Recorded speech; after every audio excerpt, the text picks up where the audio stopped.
A saintly slave who transcended the 7 realms. Transmutation of internal alchemy. Introduction. Amadugo is an entity who was once a slave. I would describe him as a saintly slave. He and his entire tribe were captured and sold into slavery, a situation that might seem depressing at first glance. However, when I delved deeper into their inner realities, I discovered that Amadugo is actually a wise and highly advanced spirit with ancient wisdom. He is a master of internal alchemy and has transcended beyond the 7 realms, overseeing and guiding others to reach his heights. While many would condemn slavery and feel pity for him, it seems that he is exactly where he was meant to be at his time. His insights on suffering and justice take a quite different perspective, where he utilized hardship as an opportunity to accumulate more spiritual energies, which he calls Kumbha. Then he used it to transcend into higher states of existence. Conversation with Amadugo. Hello, Amadugo. I thank you for your time wherever you are. It is such an honor to come in contact with you and know about you. All is well. Indeed, you have been waiting millennia to talk with me. If it wasn't for Kleiber, you wouldn't be able to encounter someone like me. I can see you are transforming yourself little by little. You are looking for a way to elevate yourself, improve yourself, and reach heights of spiritual advancement. Simplicity in life is everything, because simple means it is. It means the purity of things without too much interference, too many spices, or any alterations. Food with spices or too many alterations is not original. You are deceiving yourself, though it is a practice for your culture, something that you have been doing for a long time. It is disconnecting a person with the original senses. Taste and the content of the food have to be the same.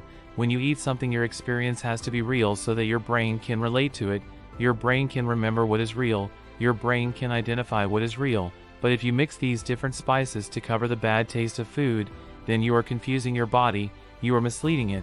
A lot of people are becoming overweight because their bodies have been confused. Their cells are drunk. This is a controversial topic and many would find it disturbing, but eating raw is real eating, as you are consuming something in its purest state. However, when you burn food, you have excessively burned the nutrients at an even higher temperature than that of your stomach. You are then consuming what is already burned. But when you eat raw, your body temperature will only burn and create special syrup necessary for your body. This syrup is what can also be converted into kumbha. The food, through good thoughts and emotions, can be transformed into precious matter, which to you is energy. These energies can then be used to create an embryo in higher dimensions. The art is in the way of living, not necessarily picking styles and techniques. You simply set yourself in a certain lifestyle, then you are transformed. You are transformed holistically. You have learned that you are one with your environment. The plants and ecosystem are you, even your society.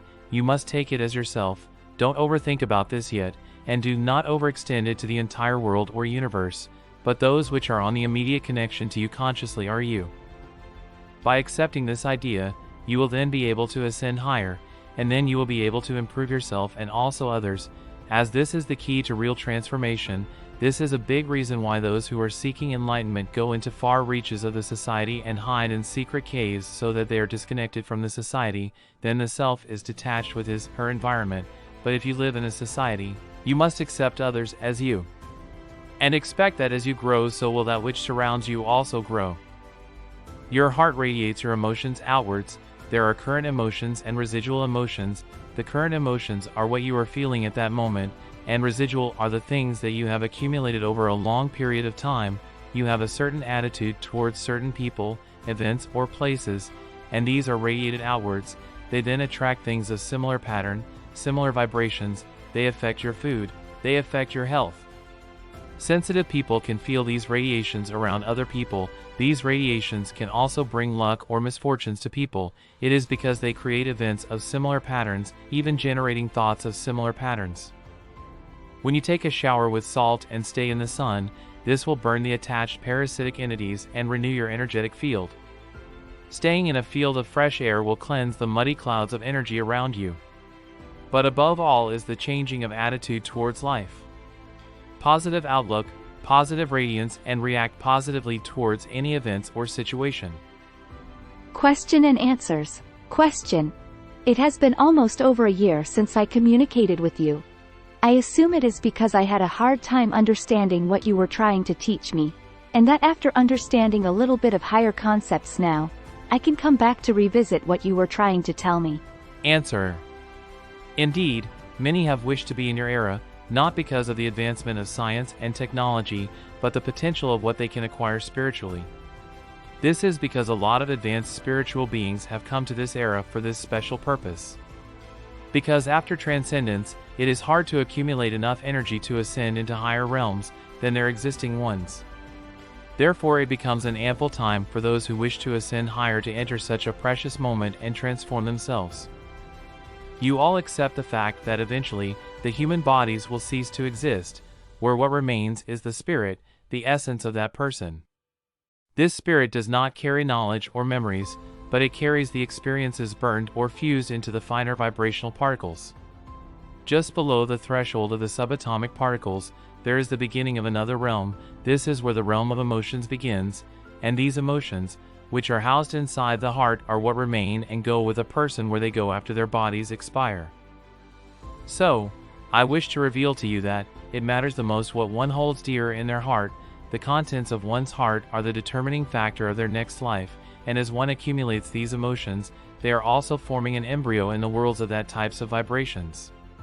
So, if you wish to be born in a higher vibrational world where people live in harmony with each other, begin now, then you are reserving your spot in that place. Question. What are these 7 rivers of consciousness exactly? Answer. The river refers to the passages or channels that provide water as a source of life. In the hierarchy of life, every consciousness has its source, where after the human level of consciousness there are other 7 levels beyond this. Thus, for example, at your conscious level, you must first reach the source of the type of consciousness you are operating with to be able to ascend higher. Therefore, these sources stream their energies as pure consciousness into different beings from inner life. I have been able to travel inward to transcend to the 7th source where I dwell. I have been able to do this not by moving, but by simply letting things and events correct themselves, just as a bubble floats from the bottom of the pond to the surface. And therefore, it is not by willpower, but simply letting things be, as silence is the path to the inner world. Question. I talked once with you, and you mentioned something about the perspective on difficult situations in life, as you have endured a lot during your existence in this world. Answer. Perspective is very important. However, the content of your heart is even more important. As you see your world through the content of your heart, you create things from the content of your heart. So, the perspective comes after the attitude from your heart. Then, even in dire situations, you will find yourself calm. Amid the storm, you will find yourself in control, subsiding the storms of emotions. Question. You presented to me a very interesting story about the karmic ties between different groups of people, which results in modern social injustice and other social problems that we are currently facing. Can you expand on that? Answer. Certainly. So, if you are to assume that from the beginning of time to the end of time, as a continuum of frozen activities, then you will notice there are patterns, just like patterns of waves in the ocean, the movements of air and wind.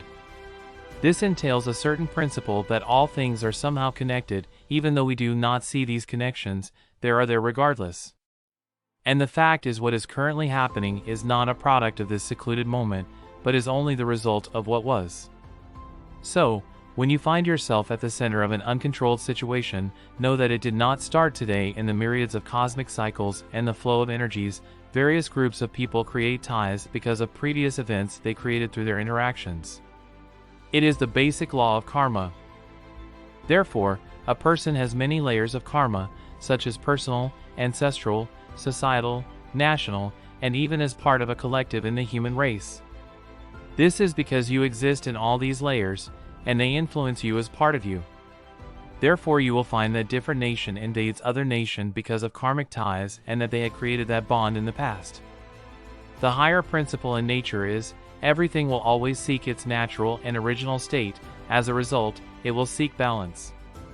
Therefore, if something was taken away from its native place, it will seek balance, and most of people's problems are caused by this. In their inner spaces, either as a group or as an individual, are withholding energies or things that aren't theirs and are suffering for it. These suffering and misfortunes should be taken as teachers and indicators of such a principle that someone is suffering because what is not theirs wants to come out. Then it is a matter of finding what is it that you are not letting go and is making you suffer. And then, as one lets these things go, they will then begin to shine their inner light, because what was covering it has been shattered away. Question. You seem to understand a lot when it comes to diet and inner transmutation. Is diet important in this internal alchemy? Answer. Diet is part of life, and as such, once a person consumes these material substances, the importance is in the fusion between that person and the food. This means when you are eating, what are you doing spiritually? Here we are going back to the heart. Do you desire food only because of its taste? Or are you having an intimate communion with that food? As there has to be a spiritual element in everything you do because there is an exchange of energy. When you help a person in need, do you notice the spiritual energy you get in return? If you have noticed these energies, then expand on such awareness into these energies so that you can accumulate more of them, as this is the real transmutation of physical matter into higher energies.